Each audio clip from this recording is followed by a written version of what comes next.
Bienvenidos a No los olvidamos, puente de amor para la Iglesia con la Fundación ACN. En este espacio honramos a los hombres y mujeres valerosos de nuestra Iglesia que llevan el amor de Cristo a quienes más lo necesitan. Conoceremos historias sorprendentes de estos héroes silenciosos de nuestra Iglesia Católica. Atendamos. Yo soy sacerdote, los sacerdotes estudiamos filosofía y teología, que son como las dos ciencias que fundamentalmente nos forman el corazón, la mente, nos ayudan a proponer a los fieles las verdades de la fe desde los diferentes puntos de vista, en fin. A mí siempre me he sentido inclinado por una rama de la teología que se llama la teología dogmática. Dogmática significa la que estudia las verdades de la fe, ¿no? Las verdades que nos ha dicho Dios y que no podríamos saber si Él no las hubiera dicho. Por ejemplo, que Cristo es Dios, que Cristo está en la Eucaristía, que María es la Madre de Dios. Esas realidades que se nos han dicho y que además la Iglesia ha declarado formalmente como recibidas de Dios es lo que se llama los dogmas. Y por tanto la reflexión desde la Escritura, los padres de la Iglesia, la tradición acerca de esos temas se llama teología dogmática. A mí eso me encanta. Y uno de los aspectos que me parece más apasionante es todo lo que tiene que ver con el ser humano. Eso se llama la antropología teológica. Y como parte de esa antropología, pues evidentemente hay muchos temas. Y hace un tiempo me sucedió algo que a mí me ha tocado y que les quisiera compartir. A mí siempre me ha gustado estudiar y entre los años 2011 y 2013 estuve en Roma estudiando teología dogmática, lo que se llamaría una maestría, que en términos eclesiásticos se llama una licenciatura, un par de años, y siempre quedé con la ilusión de profundizar más con un doctorado. Por providencia de Dios, en el año más o menos 2015 se dio la oportunidad de hacer un doctorado y digamos que apareció un tema que no escogí yo porque no me hubiera sentido en la capacidad de abordarlo, pero que me fue propuesto por el profesor que me fue asignado, que Dios dispuso, y que tiene que ver con la antropología teológica, es decir, cuál es el misterio del hombre, de lo que hay en su corazón, el misterio de la libertad. ¿Por qué yo decido lo que no quiero y en cambio no hago lo que sí quisiera? El misterio de que en mi pobreza y en mi debilidad en realidad me encuentro con Cristo. En estos días veía un podcast de Peterson, un famoso psicólogo que también aparece mucho en YouTube, y decía que paradójicamente las cosas que dan sentido al hombre no son las que le hacen la vida más placentera, sino también las que lo hacen sufrir. Es decir, la necesidad de sobrepasar obstáculos y de dar sentido a dramas es aquello que nos impulsa a vivir. Son afirmaciones potentes. Pues bien, eso es parte de lo que está en el hombre. Y apareció un tema que es Dostoyevski y la teología del siglo XX. Y desde hace 5 años he venido estudiando ese asunto, Dostoyevski y la teología del siglo XX. Como un autor, quizás nos suena, Fyodor Dostoyevski o Fedor Dostoyevski, que nació en Rusia el 11 de noviembre de 1821 y falleció en Moscú el 9 de febrero de 1881, es decir, estamos en el segundo centenario de su nacimiento, 1821-2021.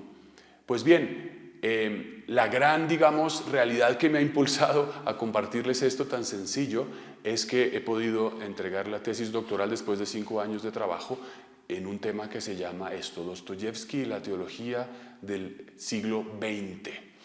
Dostoyevski es un autor apasionante, es un psicólogo, es una persona además que ha sufrido muchísimo lo que hay, digamos, en el corazón del hombre. Él nació y se crió en un contexto muy difícil porque su padre era un hombre más bien autoritario, su madre una mujer muy religiosa. Su padre, digamos, consiguió una plaza de trabajo en el Hospital para Enfermos Mentales de Moscú. Y allí, en un apartamento dependiente de ese edificio, se crió en sus primeros años Dostoyevski, por tanto tuvo que experimentar y ver la realidad de la enfermedad. Dostoyevski tuvo luego que ir a estudiar en una escuela militar, en la escuela de ingenieros militares. Imaginémonos un hombre sometido a estas disciplinas, a estudios técnicos, cuando en su corazón estaba la literatura. Él encontró un libro que le tocó el corazón, que fue la famosa novela Eugenia Grandet, escrito por Balzac, del realismo francés. Y él entra allí y descubre en este autor grandes valores que le ayudan a inclinarse también pues, por la literatura. Entonces, su padre lo llevó a estudiar allí porque era la posibilidad de conseguir digamos, un sustento, pero él no quería eso y en un momento de su vida decide irse, deja la escuela militar y se dedica a la literatura. Pero sucede también que empieza como a contemplar y a frecuentar círculos de pensadores utopistas. Recordemos que en aquel momento, primera mitad del siglo XIX, el zar era quien gobernaba en Rusia y había ya ideas utopistas, es decir, ideas que querían una revolución, algo distinto, pero esos grupos de pensamiento eran rechazados por la autoridad. De manera que él, simplemente con una cierta ingenuidad, quiso conocer estas ideas y fue apresado por la autoridad, con tan mala suerte que fue condenado a muerte. Una noche de invierno, de otoño, me imagino el invierno ruso, fue llevado al cadalso para ser fusilado. Y justo en el momento en que lo estaban apuntando con un arma, llegó un edicto del zar que conmutaba la pena de muerte por una pena de trabajos forzados en Siberia.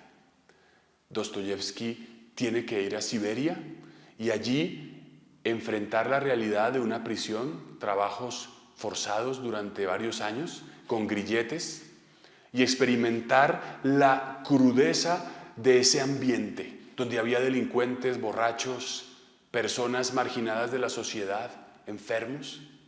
Dostoyevski en esa situación se encuentra con Jesucristo. Se le encuentra profundamente en la miseria del hombre, en la cual también haya un fondo de bondad. Dostoyevski tiene que experimentar la epilepsia, sufre de esta enfermedad.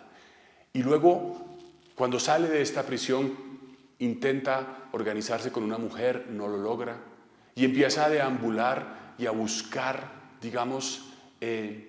mantenerse económicamente a través de la escritura, y empieza a tener la primera novela fue un gran talento, fue un gran éxito en 1846, la novela Pobres Gentes fue un boom, fue impresionante, pero luego las siguientes novelas no lo fueron tanto, y él deambula por Europa, es adicto al juego, es ludópata, siempre tiene que apostar pensando que va a recuperar lo que ha perdido.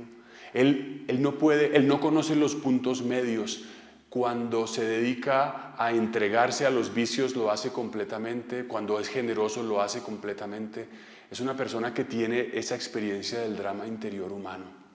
Luego ya después de muchos años de deambular, su vida se estabiliza y escribe sus grandes novelas, que quizás las conocemos, Los hermanos Karamazov, Crimen y castigo, El adolescente, El idiota, Los demonios. Y en 1881, ya enfermo, a los 60 años, bastante joven para nuestras categorías, muere. Dostoyevski, en estos 200 años, ¿qué nos deja? Es un hombre que escribe lo que vive. Sus novelas en realidad son reflejo de su experiencia vital. Y esta es la idea que yo quisiera dejar. Lo que le da fuerza realmente muchas veces al arte, a la literatura de un escritor, a la pintura, a la música de un compositor, es el dejar que lo que hay en el corazón salga, se comunique, se entregue y sea parte de los demás. Yo recuerdo siempre que en mis primeros años de sacerdote me preguntaba cómo evangelizar. Vivía completamente dominado por esquemas y oí una persona que me dijo: el Cristo que las personas quieren oír no es el de los libros, no es el de los manuales, es el Cristo que usted ha experimentado. Y eso me ha ayudado tanto en la vida. Y es un poco lo que yo también pretendo con estos mensajes. con este compartir del corazón. Yo no tengo otra, pues de Dostoyevski podrás saber mucho más y mejor en cualquier parte, en Wikipedia o en un video o en un libro o en una novela mucho más profunda o en una biografía, perdón, mucho más profunda de lo que yo puedo decir. Pero lo que yo te puedo decir es lo que yo he vivido, lo que tengo en el corazón, poco o mucho, desde mi pobreza. Y Dostoyevski a mí me ha inspirado a decirte esto hoy. Trata de sacar lo que tienes en tu corazón. ¿Quieres hacer un nuevo negocio? ¿Quieres tener una nueva relación con Dios? ¿Quieres emprender un hobby? ¿Quieres mejorar tu relación en la familia? Piensa qué hay en tu corazón y sácalo. Porque eso es lo que el otro quiere oír. No que tú, como un molde, le entregues lo que has copiado, lo que has fusilado, lo que has calcado de otros. Dostoyevski, al reflejar su experiencia vital, ha motivado a las generaciones posteriores a explorar su propio interior para desde allí comunicar una verdad, una experiencia. Quizás haya muchas más cosas que decir de Dostoyevski y de la teología posterior. Dostoyevski en sus novelas, en sus obras, describe modelos enteros de pensamiento, la ideología, por ejemplo, la revolución, las ideologías que hoy nos dominan, el problema del sufrimiento del inocente, el tema de la belleza. Dostoyevski decía: la belleza salvará al mundo. Decía también: si Dios no existe, todo está permitido, la necesidad de una moral. Dostoyevski abre horizontes de pensamiento a partir de su experiencia vital y de su encuentro con Cristo, que podemos comentar cómo la teología ha acudido a él para dialogar con el ateísmo, con el mundo griego antiguo, con otros literatos tipo Dante o Shakespeare. Pero ante todo, hoy te quisiera dejar esto en tu corazón. Dostoyevski es alguien que nos inspira para que acudamos a nuestro interior y desde allí hagamos lo que hagamos, no copiando lo que otros tienen, sino lo que Dios nos ha dado. Que Dios los bendiga, y les doy también pues la bendición del Señor en el nombre del Padre, del Hijo y del Espíritu Santo. Amén. Finalizamos este programa con esas historias que nos recuerdan lo valeroso que es vivir la fe en nuestros tiempos. Un poco como el Éxodo, lleno de pruebas y obstáculos, pero siempre guiados de la mano de Dios. Para conocer más sobre estas historias y cómo ayudar, visita acn-global.org.